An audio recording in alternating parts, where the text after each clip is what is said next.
cantándote a ti, mi gran Señor. Puedo subir a un monte alto y verte a ti, mi único Dios. ¿Cómo anda? ¿Está bien? Estoy alabando al Señor. ¿Usted acostumbra a hacerlo? Hágalo. Como algunas clases vengo acompañándolo y cantando alabanza juntos. Bueno, en esta jornada, en este tiempo que vamos a compartir, tenga esta inquietud, esta vocación, que nazca dentro suyo este deseo, esta voluntad de adorar a Dios. Eso es lo que estamos haciendo. Estamos acercándonos a Dios, a conocerlo, a que Él se manifieste en nuestra vida, a que Él se nos revele. Estamos capacitándonos para guiar a otros en este camino de la fe, capacitándonos para ser instructores, para ser maestros. En esto que el Señor nos ha dado. Así que bueno, ¿qué le parece si comenzamos con una oración? Que el Señor nos guíe en esta clase que nos toca hoy compartir. Querido Dios, gracias te damos porque tú eres el único Dios a quien queremos contemplar. Gracias, Señor, por tu palabra que nos guía, que nos desafía, que nos confronta. Gracias, Señor, por esta posibilidad de capacitarnos. Guíanos, Señor, en tu verdad. Guíanos hacia ti, querido Dios. En tu nombre, Jesús. Amén. Qué lindo poder compartir en este tiempo, en esta introducción bíblica, en esta materia que estamos en nuestra segunda clase. Y quiero que te prepares porque, bueno, esta materia es un poquito pesada. Bueno, pesada porque es grande en su contenido, así que quiero invitarte a que no solo participes de esta clase y de las clases que siguen, sino que tengas la ocasión de leer el cuadernillo, ese manual de estudio que está subido al Classroom. Así que así como podés verme a mí, podés también leer el material que te acercamos. Porque hay algunos temas, algunas cositas que saltamos por razón de tiempo, pero que nos gustaría que puedas leerlo, leer, releer el manual. Estoy para guiarte en tu lectura del manual. De esto se trata la clase. Primero lees el manual, te instruís de aquello que dice y algunos conceptos que están expresados en el manual. En las clases vamos a tratar de desmenuzarlo, de poder indagar un poquito más en ellos. ¿Les parece? ¿Sí? Recuerde, el manual de esta materia que es Introducción a la Biblia. Y claro, ese es nuestro manual de estudio. Eso es lo que estamos estudiando. Eso es lo que estudiamos en los grupos de crecimiento. Usted en el grupo de crecimiento recibe cada semana una lección que el pastor nos hace llegar a cada uno de nosotros. Y en el grupo de crecimiento conversamos respecto de temas que tienen que ver con la Biblia. Esto es lo que nosotros estudiamos, la Biblia. Yo tengo aquí en mi escritorio, en mi mesa, un ejemplar de la Biblia, la Santa Biblia. Un ejemplar. ¿Usted cómo es su Biblia? Siempre me gusta saber un poquito de eso. Recuerde que le pedí que me mande su foto con su Biblia. ¿Se acuerda? ¿Hizo los deberes? Una tarea tan fácil y algunos no la hicieron. Oh, no. Recuerde, mándeme la foto de usted leyendo su Biblia, su manual. Este es nuestro manual de estudio. Es nuestra guía. Me cruzo en la iglesia con un niñito y que siempre le pregunto, ¿trajiste tu mapa? Porque él lleva a las reuniones un mapa que diseñó él, que dibujó él, con el dibujo de un niño, donde tiene una cruz y el tesoro que él encuentra en ese mapa es Jesús. Entonces todas las reuniones le digo, ¿trajiste tu mapa? ¿Encontraste a Jesús? Bueno, la Biblia es como ese mapa que nos ayuda a encontrarnos con Dios. Nos confronta con nuestra realidad, nos inspira, nos guía, nos ilumina, nos traza el camino que debemos andar. Así que siempre tenemos que tener el acceso a la palabra. Y qué bueno que todos los días podamos leerla, podamos instruirnos. Instrúyase, no seamos ignorantes, conozcamos la palabra. Esta semana estuve conversando con algunos adolescentes adolescentes que poco leen la Biblia, muy poco, o tal vez la leen pero no tienen idea de cómo está conformada la Biblia. Usted en esta capacitación de ministerial, capacitación como maestro, no puede ignorar cómo está conformada la Biblia. Dijimos la lección pasada que la Biblia está bien, vemos un libro, pero la Biblia es como si fuera una biblioteca, la que tengo atrás mío. Y casualmente, fíjese, se ven dos columnas, la del medio la tapo yo. Usted ve dos columnas. Bueno, pudiéramos pensar en la Biblia como que fuera así, como la biblioteca que tengo atrás. Tenemos el Antiguo Testamento y tenemos el Nuevo Testamento. ¿Me sigue? Antiguo y Nuevo. Son dos espacios que tenemos en esta biblioteca que es la Biblia. Y tenemos en el Antiguo Testamento una serie de libros que fueron escritos por profetas. Y en el Nuevo Testamento una serie de libros que fueron escritos por los apóstoles. Y es como que hubiera un mensaje entre estas dos secciones que tiene la Biblia, que recuerda que dijimos que Biblia es un término que significa muchos libros, por eso tomamos la idea de una biblioteca. Es un compendio de libros agrupados en este libro, ¿no? Pero es como si fuera esta imagen que usted está viendo, atrás mío, Antiguo y Nuevo Testamento. Y el Antiguo Testamento es como si fuera, pensaba yo, una familia. Tenemos a la abuela, el Antiguo Testamento, o al abuelo, tenemos al hijo, y entonces el abuelo, el Antiguo Testamento, tiene un mensaje que le está diciendo al hijo, y le dice, Cristo viene. Y entonces el Nuevo Testamento es ese hijo que dice, Cristo ya vino, pero ahora al nieto le está diciendo y volverá. El mensaje entre el Antiguo y el Nuevo Testamento es Cristo viene, Cristo vino y volverá. Es como una comunicación. Lo enredé, ¿verdad? ¿Lo estoy enredando o me está siguiendo? Hay como una comunicación entre el Antiguo Testamento y el Nuevo Testamento. Hay un mensaje ahí que nos anuncia de Cristo, que nos anuncia de la salvación. Recuerde usted, en otras materias hemos estado viendo respecto del plan de salvación de Dios para el hombre. Y la Biblia no hace otra cosa más que transmitirnos esta verdad espiritual. El anuncio, el Antiguo Testamento anuncia la venida de Cristo, de Jesús. Y el Nuevo Testamento nos revela a Jesús cumpliendo con aquellas cosas del Antiguo Testamento que fueran anunciadas de Él. Hay un cumplimiento.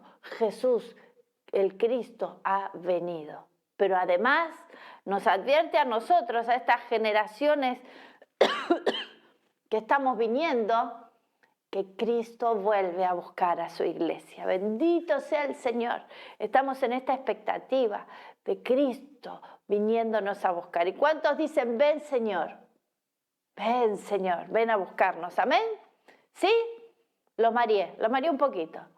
No, recuerde que tenemos 66 libros en la Biblia, 66 libros divididos en Antiguo y Nuevo Testamento. ¿Sí? ¿Lo recuerda? Estuvimos viéndolo la clase pasada, por eso no quiero hablar mucho en esta clase de esto, pero repase, vuelva a ver la clase, lea el manual. Allí usted tiene además cómo están subdivididos el Antiguo y el Nuevo Testamento. Recuerde, el Testamento hablamos de un pacto, hay un acuerdo entre Dios y los hombres. En el Antiguo Pacto, en el Antiguo Testamento, el hombre rompió el acuerdo con Dios, le dio la espalda.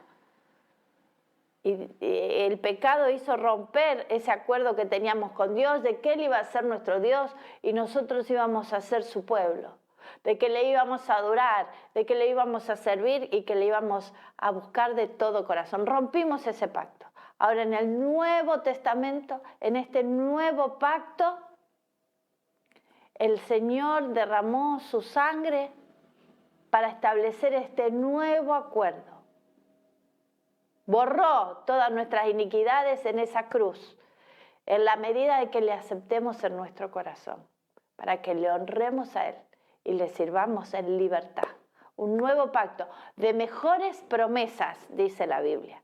Bueno, investigue un poquito, lea el cuadernillo, lea el manual que nos va a ayudar muchísimo. No quiero demorarme más con esto, pero sí quiero hablarte de que la Biblia ha sido inspirada por Dios. Hablamos que entre autor y autor, más de 40 autores, hay unos 1600 años de distancia y hablábamos de cómo puede haber una coherencia en la escritura de la Biblia. ¿Se acuerda? Bueno, y quiero que compartamos juntos un texto que nos va a ayudar un poquito respecto de esto, que se encuentra en 2 de Timoteo, capítulo 3, versículo 16. Ahí está el apóstol San Pablo hablándonos respecto de la palabra del Señor, respecto de la Escritura, de las sagradas Escrituras de este manual que leemos. Y también el apóstol Pedro, en 2 de Pedro, capítulo 1, versículo 21, nos habla respecto de esto. Pero vamos a leer, hoy vamos a leer 2 de Timoteo, capítulo 3, versículo 16. Y quiero que usted preste atención a este texto, porque dice: toda la Escritura es inspirada por Dios y útil para enseñar, para redarguir, para corregir, para instruir en justicia, a fin de que el hombre de Dios sea perfecto, enteramente preparado para toda buena obra. Lo volvemos a leer. Toda la Escritura es inspirada por Dios. Usted lo está viendo allí en pantalla, revísela. Léelo conmigo una vez más. Toda la Escritura es inspirada.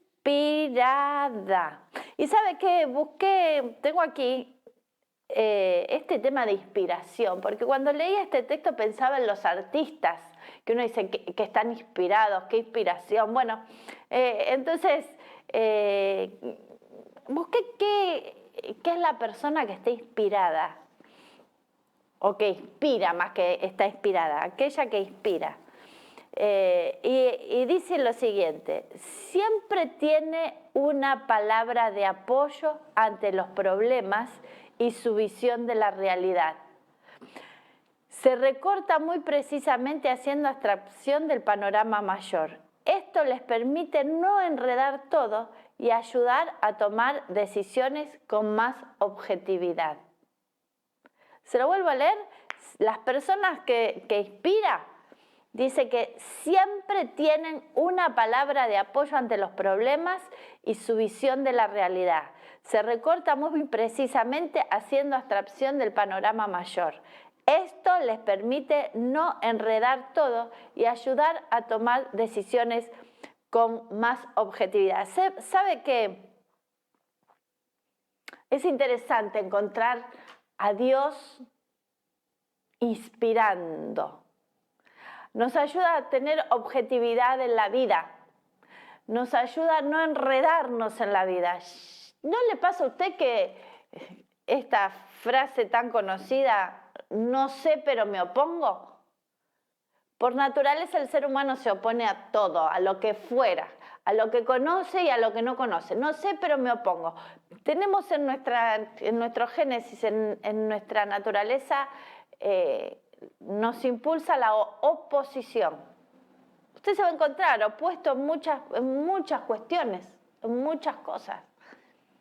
Bueno, el Señor nos ayuda con su palabra a no enredarnos, a dejar de enredarnos en muchísimas cuestiones. Y en su palabra, ahí está, inspirándonos. Y quiero que leamos juntos otro texto que nos va a ayudar en este tema de la inspiración. Y se encuentra ahí cerquita de Timoteo. 1 de Corintios, capítulo 2, versículo 13, perdón. Sepa que en esta inspiración hay una transmisión de la verdad divina. Dios quiere transmitirnos su verdad, y su verdad es la verdad. El que nos hizo es poseedor de la verdad y el que nos hizo nos quiere transmitir la verdad a través de su palabra. ¿Lo leemos juntos? Primera de Corintios, capítulo 2, versículo 13. Lo cual también hablamos, no con palabras enseñadas por sabiduría humana, sino con las que enseña el Espíritu, acomodando lo espiritual a lo espiritual. Usted preste atención a este texto. Este texto nos está diciendo que en esta transmisión que el Señor está haciendo a nuestra vida a través de las Escrituras, está tratando de transmitirnos cuestiones que tienen que ver con el espíritu. Recuerde que hablamos en otras materias que las personas es un ser tripartito, tiene espíritu, alma y cuerpo. Pero es como que tenemos un bloqueo en nuestro espíritu a raíz del pecado. Entonces aquellas cuestiones espirituales no las podemos comprender si no son transmitidas por el Señor. Entonces este texto que leíamos recién de Timoteo, de 2 de Timoteo, capítulo 3, versículo 16, nos habla de que todo esta guía, todo este manual, todo este compendio de libros que hacen al Antiguo y al Nuevo Testamento, ha sido inspirado por Dios. Sí, vimos que lo escribieron personas, sí, como le dije recién, profetas y discípulos, apóstoles del Señor, han escrito estos libros, pero nos enseña este texto que estamos leyendo, que todo ha sido transmitido por el Señor. De tal manera que estos escritos tienen el carácter divino. Hay algo de Dios en ellos. Encontramos en el Éxodo cuando Moisés sube al monte y baja del monte con 2 tablas escritas por el dedo de Dios, por la mano de Dios. Dios mismo escribió su ley. Qué lástima, ¿no? Que se rompieron esas tablas, ¿eh? Qué lindo sería poder tenerlas. Pero el valor de su mensaje, de lo que allí decía, es lo que el Señor quiere dejarnos a nosotros. Estamos acostumbrados a los amuletos, a las cuestiones de este tipo, pero más que amuletos y cuestiones, lo que necesitamos es esa verdad divina en nuestras vidas. Y el Señor inspiró a aquellos autores de los libros que componen a la Biblia. Le transmitió las verdades espirituales.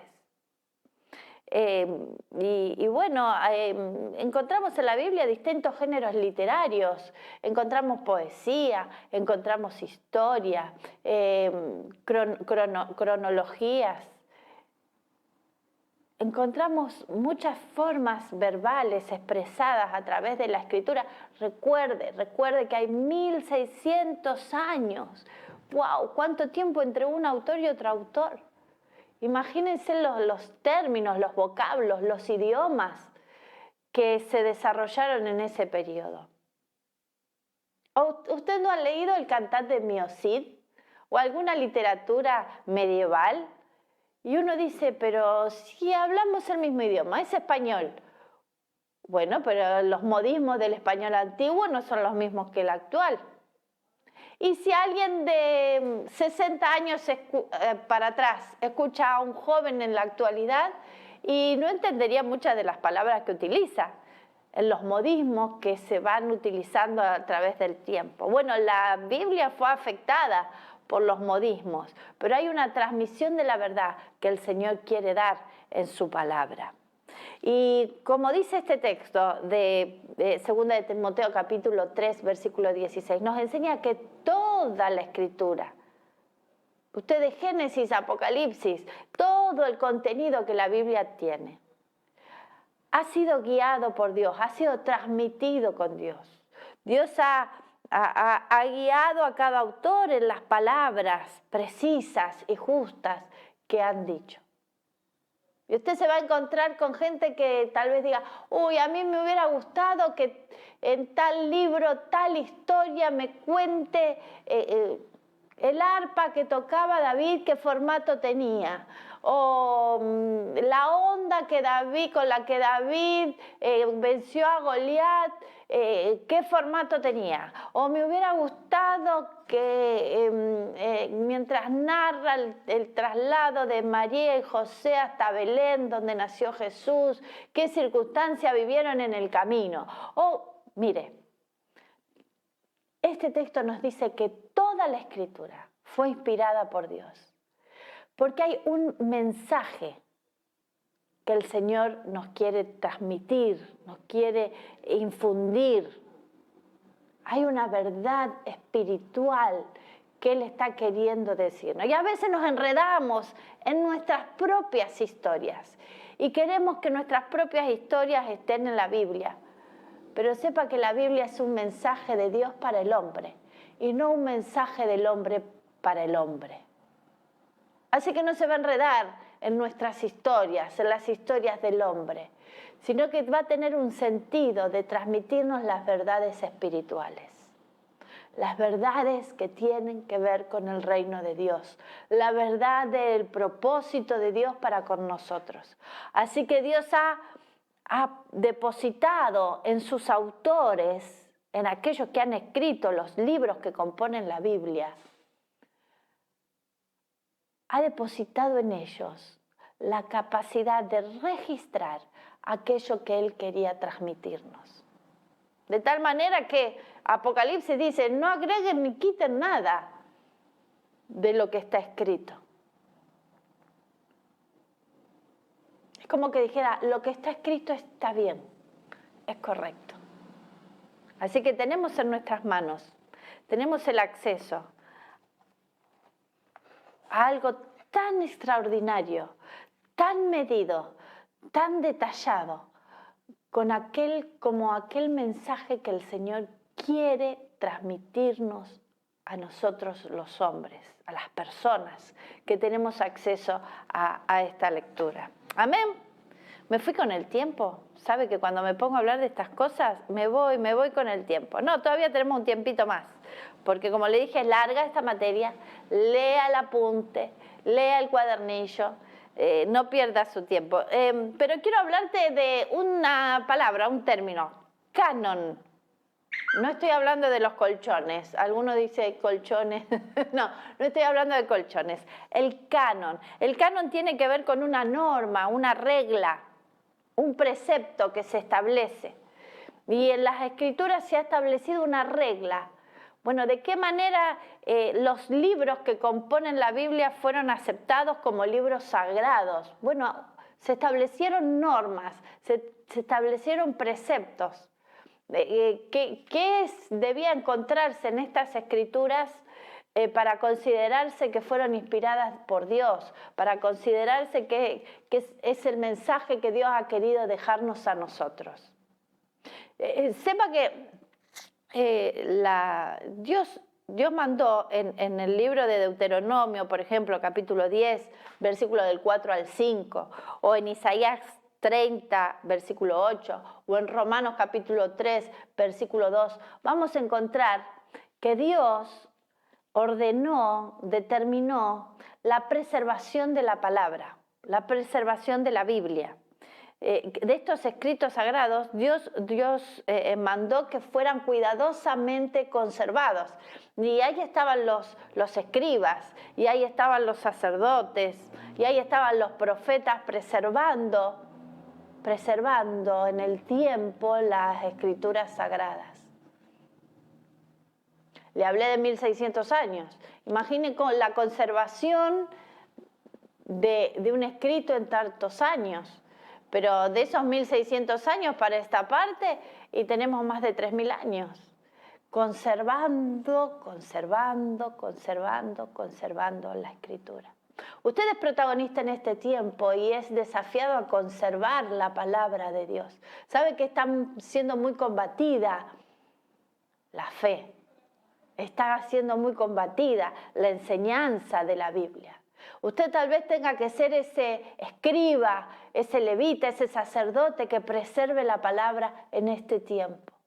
Si en tantos años personas han dedicado su vida a la conservación de esta palabra, desafíese usted en este tiempo a preservar la Escritura, a preservar la Biblia, aquello que el Señor nos ha dejado, nos ha transmitido para guiarnos hacia Él. Sin esta guía ya estamos perdidos. Así que usted sea un preservador de esta sagrada Escritura. Apréndasela, léala. Este es el desafío que tenemos. Y hubo muchas guerras, hubo muchas gente que intentó destruir la palabra de Dios, destruir estos libros. Por eso demos gracias a Dios por aquellos que han dado su vida para que llegue a nuestro tiempo la palabra, para que llegue a nuestro tiempo la Biblia. Qué triste es ver un creyente, un hijo de Dios que no accede a la lectura de la Biblia, porque ha sido muy confrontada la Biblia en todos los tiempos. Claro, porque es su verdad, porque lo que dice es como un puñal en el medio del pecho, porque nos señala, porque nos acusa, porque nos hace reconocernos culpables. Y muchos gobiernos de mucho tiempo intentaron quemar, destruir las Escrituras. Pero bendito sea Dios que fieles han conservado la palabra y en este tiempo, en este año, podemos tener acceso a la palabra de Dios. Pero también quiero decirte que entre Antiguo y Nuevo Testamento, en lo que se conoce como periodo intertestamentario, aparecieron libros que se llaman apócrifos. Y fue necesario distinguir entre esos libros que son los canónicos, los que se entienden como inspirados por Dios, y estos libros apócrifos. ¿Y qué estoy hablando cuando digo apócrifo? Bueno, son libros que la primera iglesia, esa iglesia primitiva, los descartó, o por las tradiciones judías fueron descartados, porque son libros que hablan cuestiones místicas, fábulas, que tienen errores históricos, son libros que tienen fallas doctrinales y que en definitiva no producen un cambio, una transformación en la vida. Sepa que estos libros canónicos, estos libros que fueron aceptados por los antiguos, ciertamente producen un cambio, una transformación en las personas. No son un cuentito nada más, un relato nada más. Estos libros que componen la Biblia producen una transformación en nuestro ser. Pero ahora vamos a ver una serie de requisitos que tuvieron que cumplir estos libros que son parte de este compendio, de esta biblioteca que llamamos Biblia, estas sagradas escrituras. Tuvieron que cumplir unos requisitos, el canon. El canon que debieron cumplir. Y ahí estamos viendo en pantalla. Estos libros afirman ser la palabra de Dios. Usted se va a encontrar que los libros apócrifos no afirman esto. Narran una historia, una vivencia. Tratan de llenar algunos vacíos que se encuentran por ahí en los libros que están escritos, como por ejemplo la infancia de Jesús, o nos hablan respecto de la adoración de María, que es una herejía. Adoramos a Dios, no a las personas, Nuestro motivo de adoración es el Señor. Bueno, y ahí encontramos el segundo punto que dice que las palabras de Dios escritas por hombres de Dios, como los profetas en el Antiguo Testamento y los apóstoles en el Nuevo, a excepción de Marcos y Lucas, la cual contaron con la aprobación apostólica. Usted se va a encontrar que los libros apócrifos no fueron escritos por profetas o por apóstoles. Entonces, bueno, esto ya nos da un indicio de que si entran o no entran dentro del canon. Para entrar dentro del canon bíblico, bueno, tienen que tener esta característica, haber sido escritos por profetas o haber sido escritos por apóstoles, en el caso del Nuevo Testamento. Otro requisito es que se conforman a la verdad previamente establecida por Dios en otros libros de la Biblia.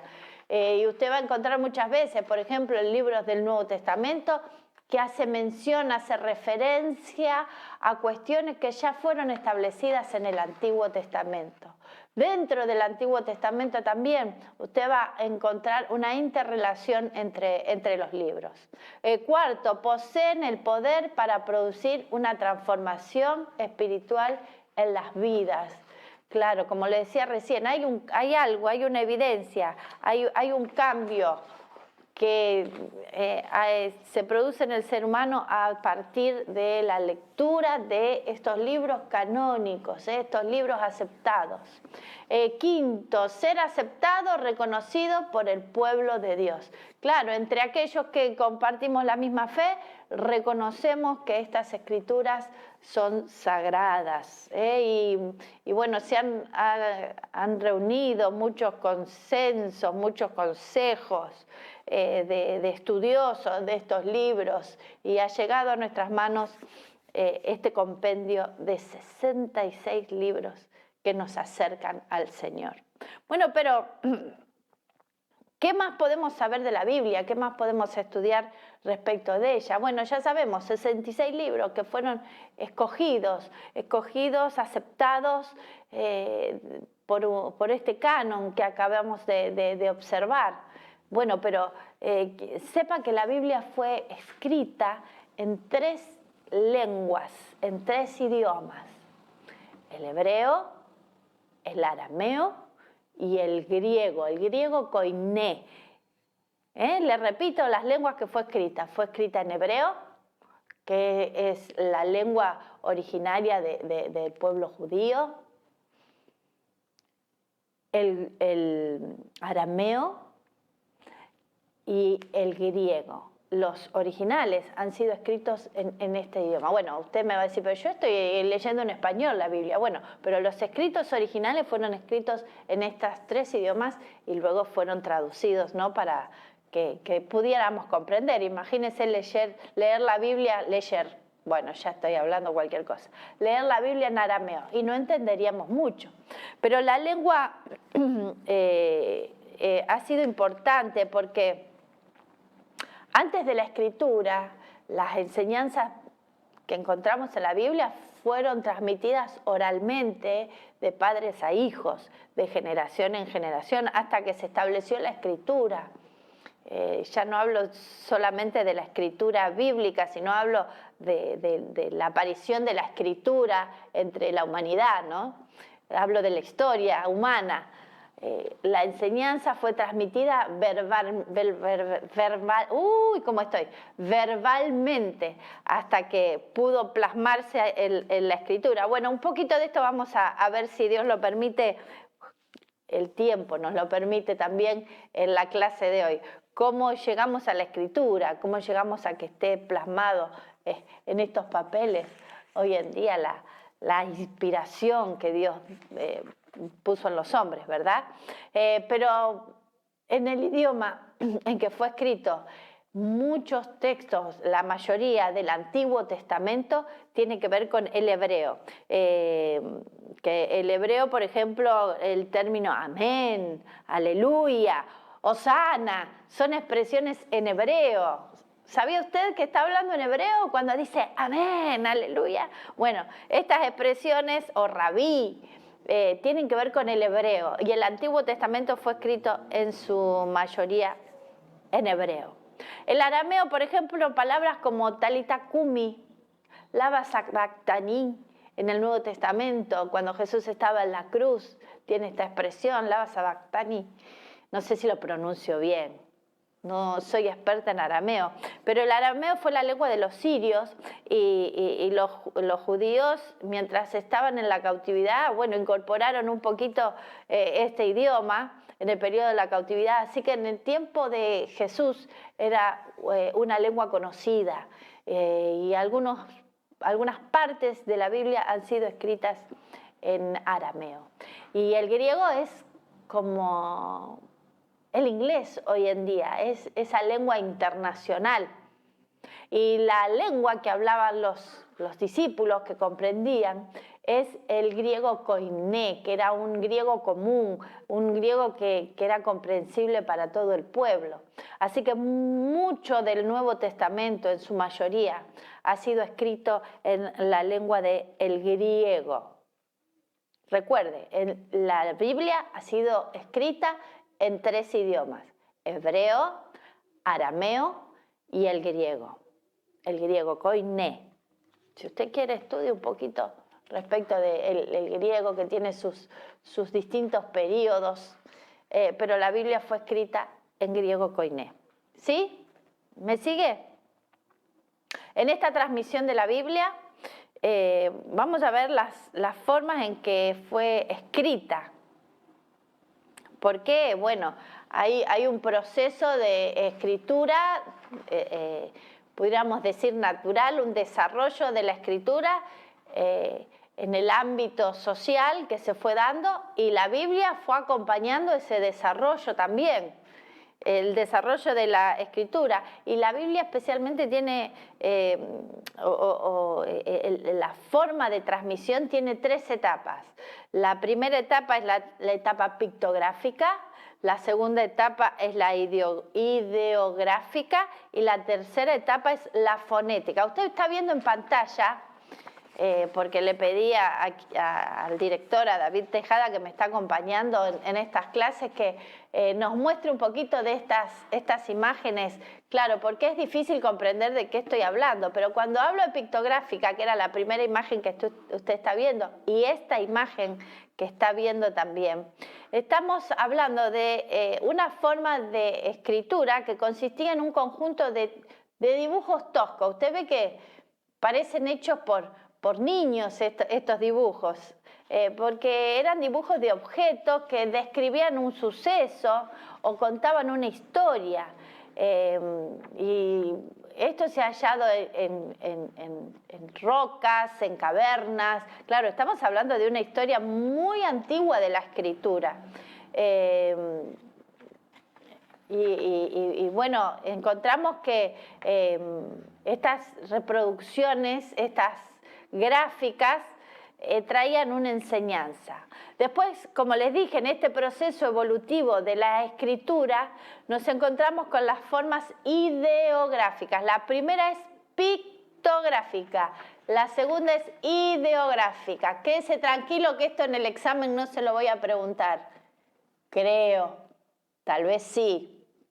Pero le voy a pedir que haga uno de estos dibujitos. No, pero recuerde que ahora la ideográfica, que es lo que estamos viendo en pantalla, son símbolos que no representan letras o sílabas, sino que representan el significado de lo que se expresa.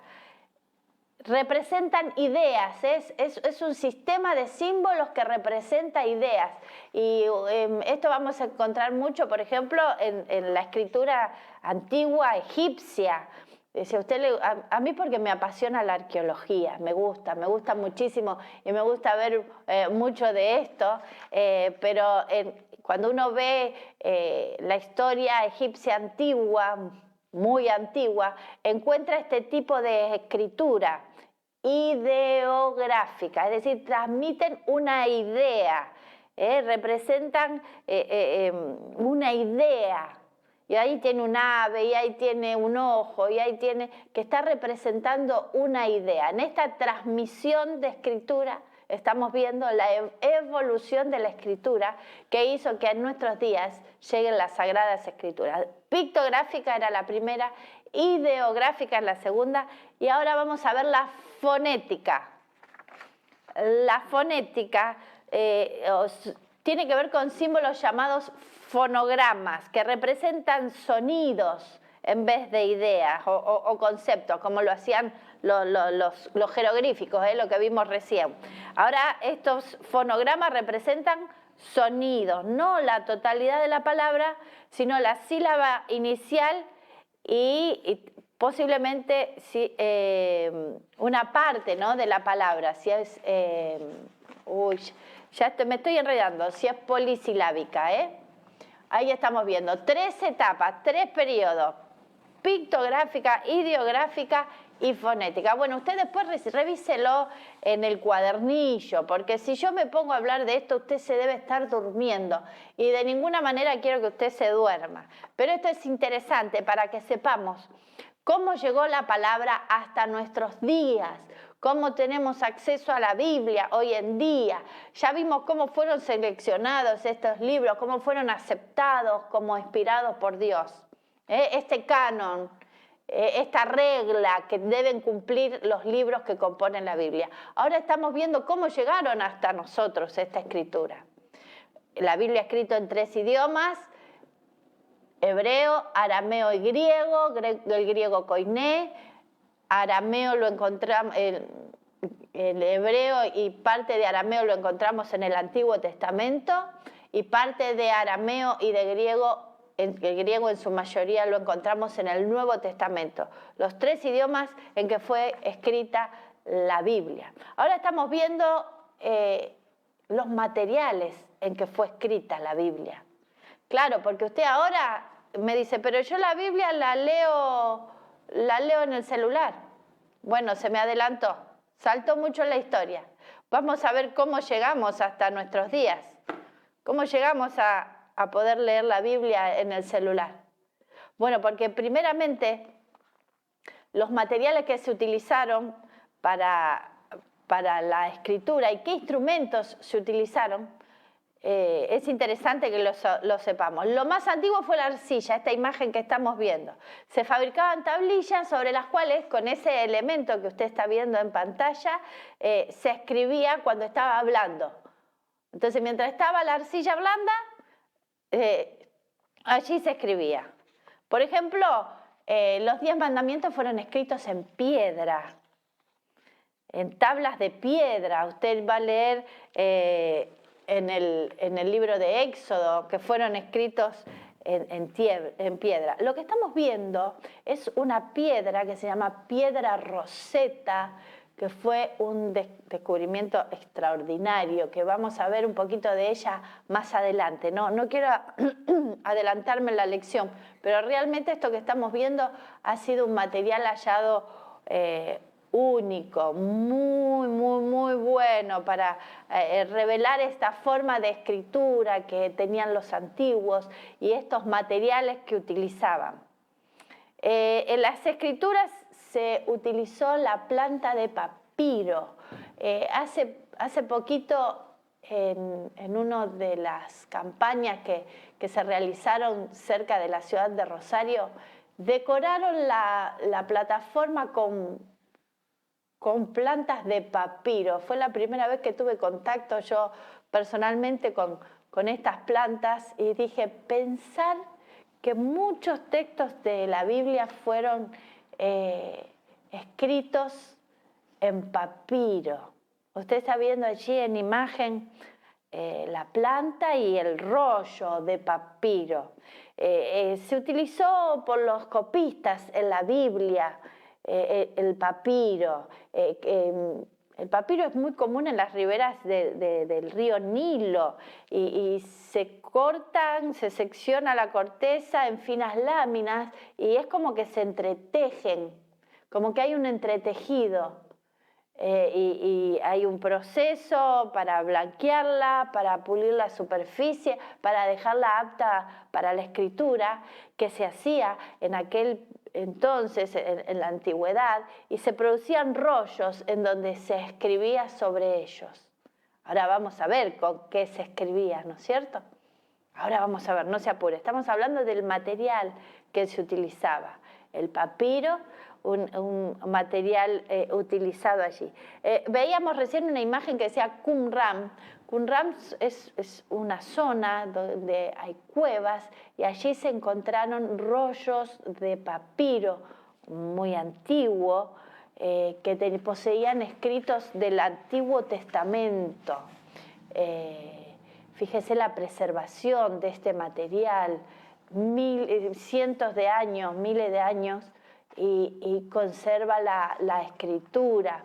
Estos rollos están exhibidos en un museo en Jerusalén, por supuesto no en forma de rollo, sino que es como si yo tengo enrollado así, por eso se llaman rollos, porque es como si yo tengo enrollado, pero estos papiros, estos rollos han sido desenrollados y están exhibidos en un museo en Jerusalén. Si usted tiene ocasión de verlos, yo no he tenido la ocasión, me encantaría poder verlos, por la antigüedad que tienen y porque tienen el mensaje de la Biblia escrito ahí en los rollos de papiro por su material, hechos con cortezas de esta planta que crece a la ribera del Nilo.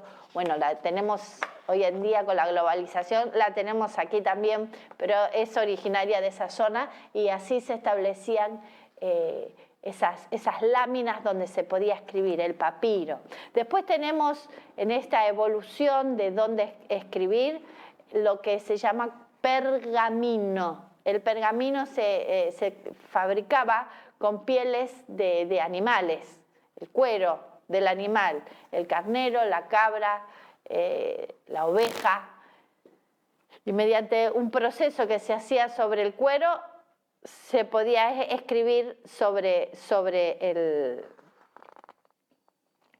el cuero extraído del animal. A eso se le llama pergamino. También se preservaba enrollándolo, el pergamino. ¿Cuánto hemos visto esta imagen en algunas películas? Pero en los tiempos en que la Biblia fue escrita, primeramente fue escrita en papiros, luego fue escrita en pergaminos, y en esta evolución de la escritura y de los materiales que se utilizan, hace tiempo que a partir de la imprenta de Gutenberg y los papeles que vemos hoy en día tienen un origen en China, el papel así como lo tenemos hoy en día. Interesante, porque estamos hablando de que la aparición de papel eliminó el pergamino, el cuero del animal que se utilizaba para escribir. Y hoy en día utilizamos ya ni siquiera el papel, ¿no? Como decíamos, utilizamos computadoras y teléfonos táctiles, a la evolución, ahí tenemos la evolución del papel, en papiro, en pergamino, y en la actualidad el papel, o más actual, los dispositivos digitales. La evolución, los materiales utilizados para la preservación de esta inspiración de Dios, la inspiración de su palabra. Esto es lo que estamos viendo en la clase de hoy. Cómo llega a nuestros días la Biblia. Esta guía, esta inspiración, recordamos, hablamos que fue escrita en 3 idiomas, hebreo, arameo y griego. Estamos hablando que en un primer momento fue escrita en tablillas de arcilla, en piedra, luego fue escrita sobre papiro, luego fue escrita en pergamino, luego fue escrita en papel como lo conocemos hoy en día, y bueno, y si hablamos de hoy en día, encontramos el modo digital en que la palabra de Dios fue transmitida. Pero lo importante es que el Señor nos desafió a las personas de todos los tiempos a la preservación de su palabra, la preservación de aquello que Él quería y quiere transmitir a las personas, a nosotros los humanos aquí en la tierra, que tenemos una necesidad de encontrarnos con Dios, y que si Dios no nos acercaba a su palabra, era imposible que el hombre reaccionara a la realidad de su existencia y a su plan de salvación para todos nosotros. Por eso es importante lo que estamos viendo, por eso es importante lo que estamos estudiando. Pero claro, rápidamente le voy a decir que sobre estos materiales en los que se escribía, se utilizaron el cincel, el estilo, el cálamo y la pluma. El cincel y el estilo se utilizaron para tallar sobre la piedra sobre los materiales que tenían que ver con ese tallado. Allí se usaba el cincel y el estilo. Y el cálamo y la pluma se utilizaban en los materiales como el papiro, que el cálamo es eso que vimos en aquella imagen, y la pluma de ave y la tinta que se utilizaba son los elementos con los cuales se trazaba. Bueno, hoy en día usted me va a decir, Viró, que inventó la virome, tenemos hoy en día el recurso de la virome, la lapicera. ¿Y qué más? ¿Qué decir con lo táctil que tenemos hoy en día? Bueno, todo esto nos ayuda a preservar la escritura. También se utilizó la tinta. El uso de las tintas para escribir data del tercer milenio antes de Cristo. Fíjense la antigüedad que tiene la tinta, esta forma de escritura y la preservación que ha tenido en el tiempo. Si usted tiene ocasión de investigar escritos tan antiguos, es increíble la preservación de estas tintas. El color utilizado generalmente fue el negro, que para fabricar se utilizaba el polvo negro de humo mezclado con goma. Entonces de ahí se hacía una pasta que se solidificaba y había que diluir con agua. Bueno, eso se hacía en un recipiente, en una vasija que oficiaba de tintero. Bueno, hoy en día ya no tanto, pero hace un tiempo atrás se usaba el tintero, cuando que escribíamos en los lapiceros con pluma. ¿Se acuerda? Ya se olvidó. Claro, estamos tan digitalizados que ya nos olvidamos. Sé que esto es un poco tedioso, que usted dice, uy, ¿en qué clase me metí? Pero estos son los procesos que han ocurrido, que ha acontecido en la historia, para que nosotros tengamos acceso a la palabra del Señor. Conversábamos con el director que me acompaña hoy, qué increíble la accesibilidad que tenemos hoy en día a la lectura de la Biblia. Hubo tiempo que no todas las personas tenían en su mesita de luz una Biblia. Hubo tiempo que no todas las personas con apretar una pantalla tenían acceso a la lectura de las Sagradas Escrituras. Hermano, con esto que estamos viendo del proceso de desarrollo para que nosotros tengamos las Sagradas Escrituras en nuestra mano, nos ayuda a valorar el tiempo presente que estamos viviendo. El tiempo de la historia que estamos siendo protagonistas. Querido hermano, querida hermana, si usted no lee la Biblia, si usted no estudia las Sagradas Escrituras, quiero decirle que es un vago. ¡Oh, Pastora Nancy! ¿Qué me está diciendo? Fíjese el proceso de formación que tuvo la Biblia. Los avatares, las circunstancias que tuvo que vivir, las guerras, los conflictos, las quemas, las destrucciones que ha habido. Las personas que han dado su propia vida para preservar y conservar la Escritura, para que usted y yo hoy la ignoremos, para que usted y yo no la leamos, no, de ninguna manera. Tengamos la osadía, la valentía, la constancia, la fidelidad que tuvieron esas personas de preservar la palabra. Hoy sepa que hoy en día está siendo muy confrontada las Sagradas Escrituras. Y usted y yo en esta capacitación ministerial que estamos teniendo, tenemos que ser los abanderados de la palabra, los preservadores de la palabra. Querido hermano, querida hermana, quiero desafiarle a que usted abrace la Biblia. Abrace la palabra, abrácela, abrácela. Tenga un conocimiento de ella, no la ignore, porque toda ella, leímos al principio de la clase, ha sido inspirada por Dios para instruirnos en la verdad. No nos enredemos con las historias de este mundo. Apartémonos para Dios. Descubramos la verdad. Y habrá para nuestra vida una garantía de bien, de respaldo del Señor. Quiero que me acompañe en la próxima clase. Ya sabe, esta materia es densa, es pesada, pero nos ayuda a descubrir que la Biblia toda ella, de principio a fin, ha sido inspirada por Dios para nuestra bien. Acompáñeme en nuestra próxima clase.